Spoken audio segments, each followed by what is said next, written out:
สบายดีเดี๋ยวนี้ครับ6 โมงตอนแรงเขาก็ได้ออกมาอุณวงศ์ฟาร์มอยู่ลักษเวทมื้อนี้ก็สิมาอัปเดตให้เบิดทุกคนได้เบิ่งเนาะว่าอีหยังเปลี่ยนแปลงแน่เขาก็บ่ได้มาหลายเดือนแล้ว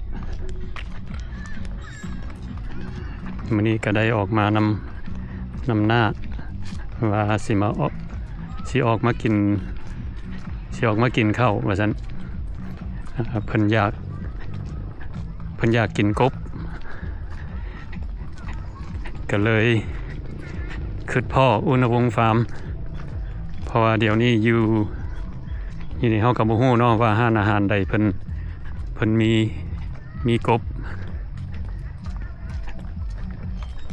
ก็สิมีแต่อุณวงศ์ฟาร์มนี่ติเฮาก็บ่ฮู้เนาะถ่ายให้พี่น้องเบิ่งเลยว่าทางในนี่เป็นแบบใดเนาะ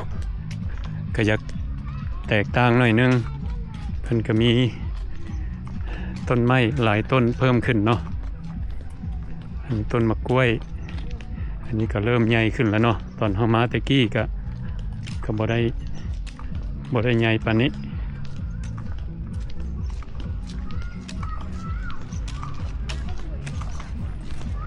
โอ้เพิ่นก็มีต้นมะพร้าว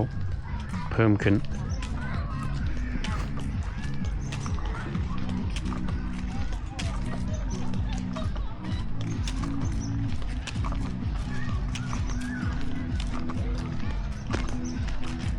ห้องน้ำสะดวกสบายผู้หญิงผู้ชาย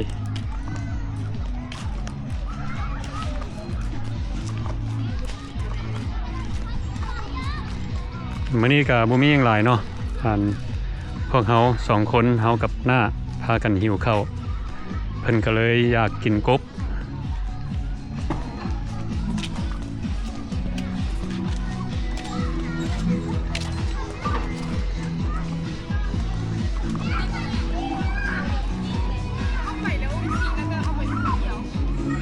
ตัวนี้งามเว้ยไงบ่ให้ที่นะ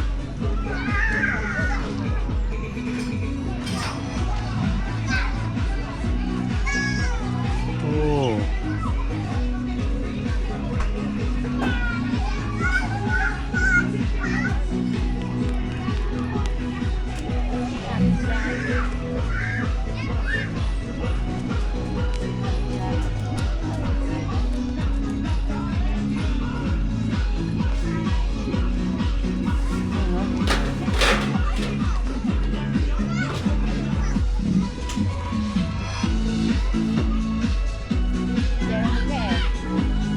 จับได้ขนาดจับอยู่อั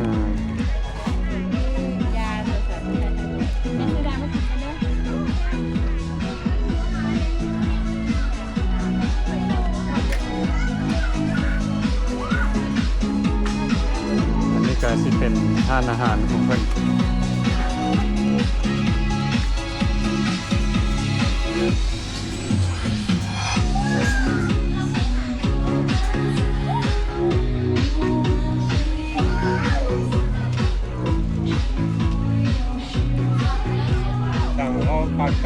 ผัดเผ็ดกบบอกปิ้งกบเนาะปิ้งกบผัดเผ็ดกบเป็นอย่างนี้แหละผักกับอันนั้นข้าวผัดนั้นลองคนจานนึงเดี๋ยวนี้ก็จะแตกต่างหน่อยนึงเนาะมาแล้วมันไผ่นี่มันไผ่นี่โอ้คุณยิงได้นี่นะโอ้มาแล้วเพิ่นอยากกินเอาเดี๋ยวเอาอันนี้ก็มาแล้วเอา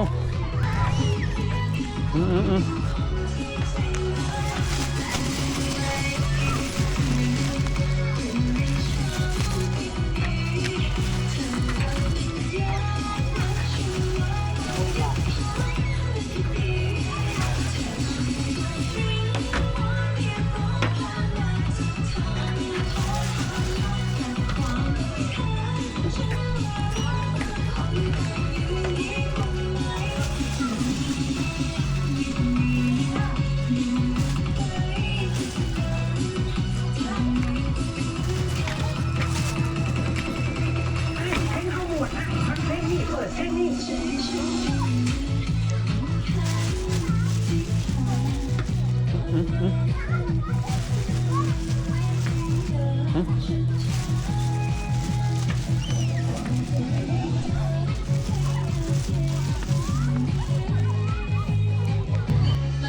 าเอา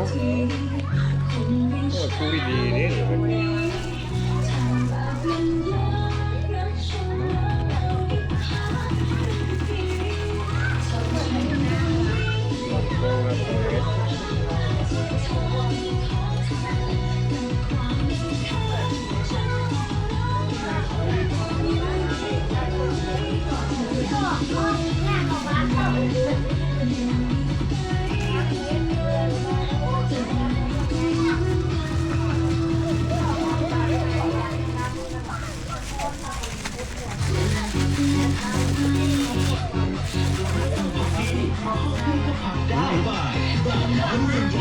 นิด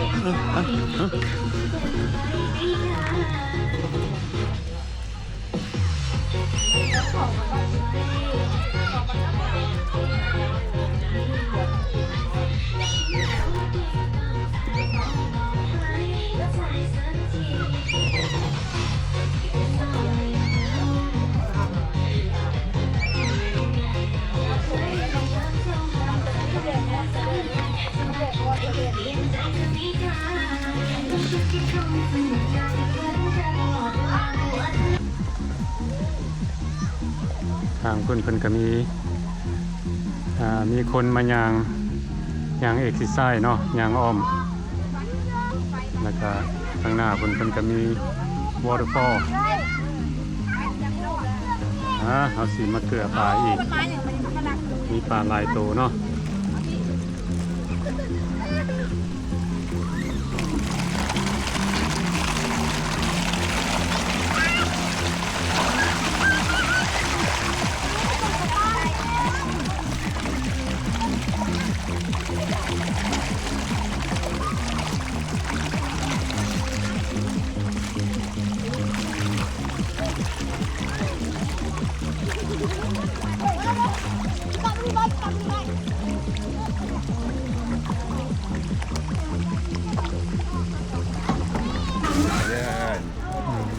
อาหารแรงมู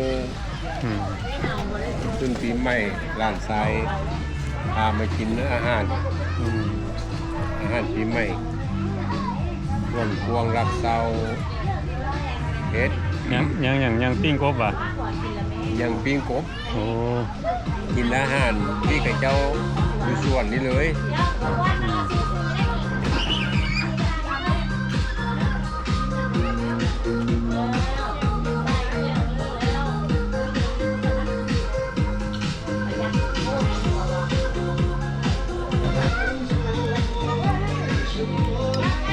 มันเป็นกบ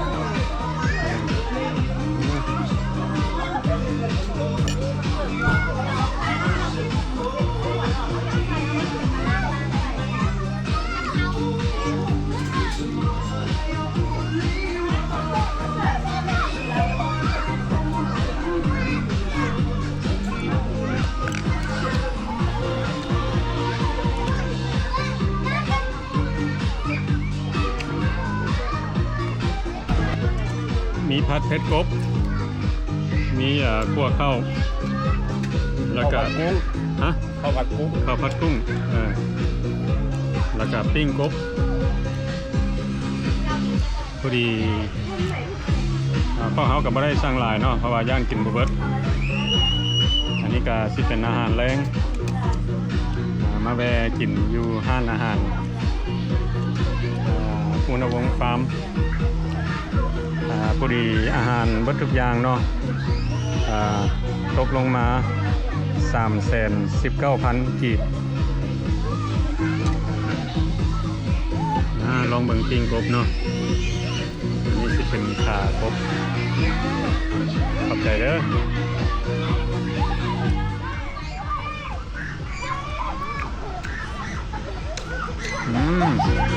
บ่ได้กินโดนละแซ่บ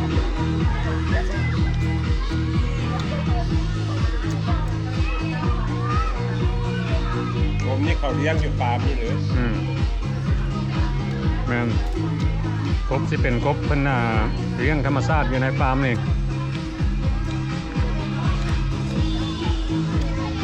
มาเด้อผู้ใดอยากกินอาหาร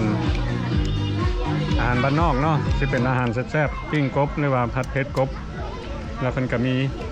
หลายเมนู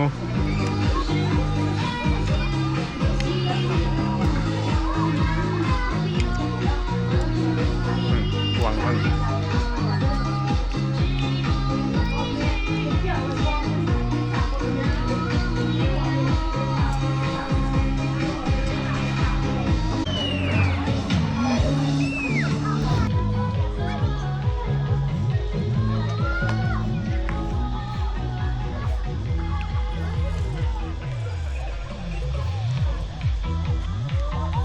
นี่ค่ายคือแบบคริสต์มาสทรีแล้วก็มีล่อโอ้หมอนี่เปื้อนลายหึ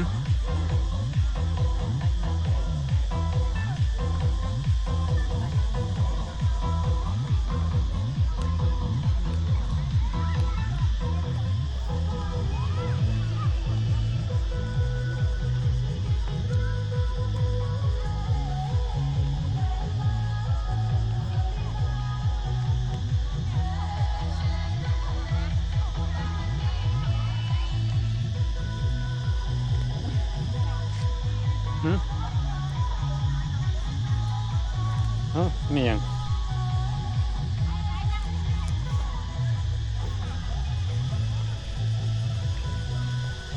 อันนี้ก็สิเป็นบรรยากาศดีเนาะสำหรับผู้ใดอยากออกมาย่างอ้อมบ่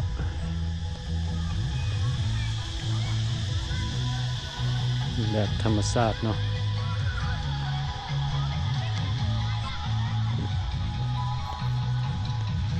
หรือว่าบางคนอยากออกมาเกลือตัวกวางอาหารของเพิ่นทงหนึ่ง30,000 กีบสิเป็นอาหารกวางเนาะ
เอาไม่ยังหมอนี่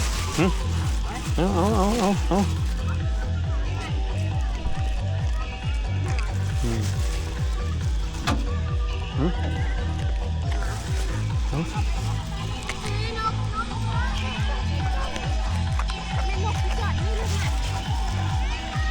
านี่เด้อผู้ใดอยากมาเล่นอุณหวงศ์ฟาร์มเนาะ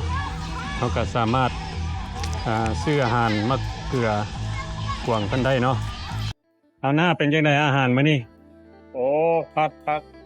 กเนาะ โดนมากินมันเป็นผัดกบเป็นอาหารพื้นบ้านเด้อนี่นะมันบ่มีไขมันบ่มีอย่างเป็นแซ่บอยู่ กบก็ เนื้อมันจะคือกบธรรมชาติ เนื้อหวานนี้ อืม และราคาก็พอฟังอยู่ อันนี้อันนี้แบบหากินยากเนาะอาหาร แม่ ตัว น่ะ นี้ แม่น่ะ อยู่ลักเซเวสนี่มีบอนใดที่เขาเจ้าอันน่ะ ผัดเผ็ด เสิร์ฟ กบนี่บสู้มีอยู่แถวลาดเซเวส เขาคือ ส่วนใหญ่จะเป็นอาหารประเภทอาหารไทยอาหารสากลหรืออาหารลาวเท่านั้น โอ้ เพราะว่าผัดเผ็ดกบนี่ส่วนใหญ่อยู่ในเมืองนี่มันก็มีบางห้านไหนญี่ปุ่นมักกินได้กบนี่นะ โอ้ พูดเขามักกินแล้วธรรมดาเอามากินอยู่นี่เพราะว่าเขาต้องมีฟาร์มในอยู่นี่ เลยเล แล้ว ย ก็ของหูที่มาของกบนี่ก็ถือว่าติดแซ่บเลย เขาคิดว่าอยู่แถวลักเซเวสนี่เนาะท่านผู้ใดอยากกินกบ เออ ต้องได้มาละอุณวงศ์ฟาร์มนี่แหล้วนี่ แม่น่ะ อืม ประเภทอาหารพื้นบ้านเป็นปลา อืม เป็นกบแล้วก็เขาจะเลี้ยงหลายกบพวกนี้นะ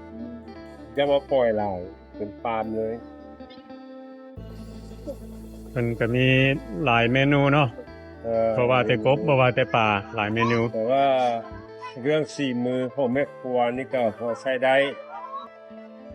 มื้อนี้ มือได้เรื่องมือ มื้อนี้เขาก็ได้ออกมาอัปเดตให้เบ่ทุกคนได้เบิ่งเนาะอยู่อุณวงศ์ฟาร์มเพราะว่าเขาก็เห็นFC เพิ่นคอมเมนต์เข้ามาเพิ่นว่าเพิ่นอยากฮู้ว่าอุณวงศ์ฟาร์มเป็นแบบใดเดี๋ยวนี้เนาะอันนี้เขาก็ถ่ายให้พี่น้องได้เบิ่งก็มีแต่ส่งข่าวไปทั้งต่างประเทศเด้อไปทั่วโลกเนาะอาจจะเป็นฝรั่งอังกฤษอยู่ตะเวนออกกลางนี่ใส่ก็ตามเนาะที่ว่าเคยเป็นอายุสูงวัยนี่เขาเคยเรียนอยู่ดิเซ่เวียงจันทร์ปี1968เนาะทุกเรียนปี1968อยากรู้ว่าเพื่อนต่างคนต่างไปเยอะหาอยู่หากินต่างไปต่างไปค่ายังแล้วให้กดติดตามขึ้นฮอดกันเนาะมาอยู่บ้านป่าชีวิตเข้าหลักเจ็ดแล้วขึ้นฮอดหาหมู่หาคู่ให้กดติดตามหาเด้อผู้ใดที่ว่ายังชื่อกันได้ที่เขาเคยได้เรียนหนังสือนำกันเป็นนักเรียนนำกันแต่ปี1968แต่นี้ออกไปอยู่ต่างประเทศอยู่ฝรั่งก็มีอเมริกาก็มีแคนาดาก็มีเยอรมันก็มีทุกประเทศในโลกถ้าว่ายังมีอายุถ้าว่ายังมีชีวิตอยู่สูงวัยสิแล้วก็ขึ้นฮอดกันก็กดมาหาเด้อเฮ็ดเฟซเอานะโอเคอันนี้มันเอาพูดว่าส่วนหลายนี่อายุสัมเฮานี่ก็อยู่บ้านแล้ว อยู่บ้านเอาหลานแล้วบ่ไปบ่มาซะแล้วกันได้เบิ่งอันน่ะ YouTube เบิ่งอันนี้นี่ก็โพสต์หากันเด้ออยู่เมืองลาวโอเคเอาขอฝากเดี๋ยวนี้แต่ปีใหม่ฟ้าใหม่ขอให้บรรดาท่านอยู่ดีมีแฮงสินโฮมโพโฮมใส่ให้ลูกให้เต้าจะอยู่ประเทศใดก็ตามจะอยู่ใส่ก็ตามเพราะว่าเฮานี่ต่างคนต่างไปหาอยู่หากินเนาะไปดำรงชีวิตอยู่ต่างไปอันนี้น่ะมันมีแต่ความขึ้นฮอดขึ้นเติมกันความฮักแกงกันเด้อมันป่าชีวิตแล้วเขาหลักเจ็ดแล้วเอาให้อยู่ดีมีแฮงปีใหม่ฟ้าใหม่ โอเคขอบใจหลายๆนะวันนี้พวกเราก็ได้พากันออกมากินอาหารแรงอยู่อุณวงศ์ฟาร์มเนาะเพราะว่าอยู่บ้านหน้าเพิ่นก็คืออยากกินกบว่าซั่นพวกเราก็เลยออกมาแวะกินอยู่นี้อันนี้ตอนแรงๆมาก็บ่ฮ้อนปานใดเนาะก็มีหลายคนออกมาบางคนก็ออกมาเบิ่งวิวธรรมชาติแล้วมาเกลือปลาเกลือกวางแล้วก็บางคนก็ออกมานั่งกินข้าวกินน้ำเนาะแล้วก็เอาลูกเอาหลานมาลอยน้ำอันนี้ละอุณวงศ์ฟาร์มเนาะเขาก็อัปเดตให้แคปซี่เพิ่นได้เบิ่งเพราะว่าเพิ่นก็ได้ขอมาโอเควันนี้พวกเขาก็จะได้เตรียมกลับแล้วเนาะอาหารของพวกเขากินมื้อนี้เนาะผัดเผ็ดกบจานหนึ่งปิ้งกบจานหนึ่งแล้วก็พวกข้าวกุ้งจานหนึ่งเนาะพอดีเป็น319,000โอเคเฮาก็สิขอจบคลิปนี้ไว้สำหรับสักก่อนเนาะแล้วก็เป็นยังไงก็ขอบใจเบิดทุกคนที่เข้ามาเบิ่งวิดีโอของเขา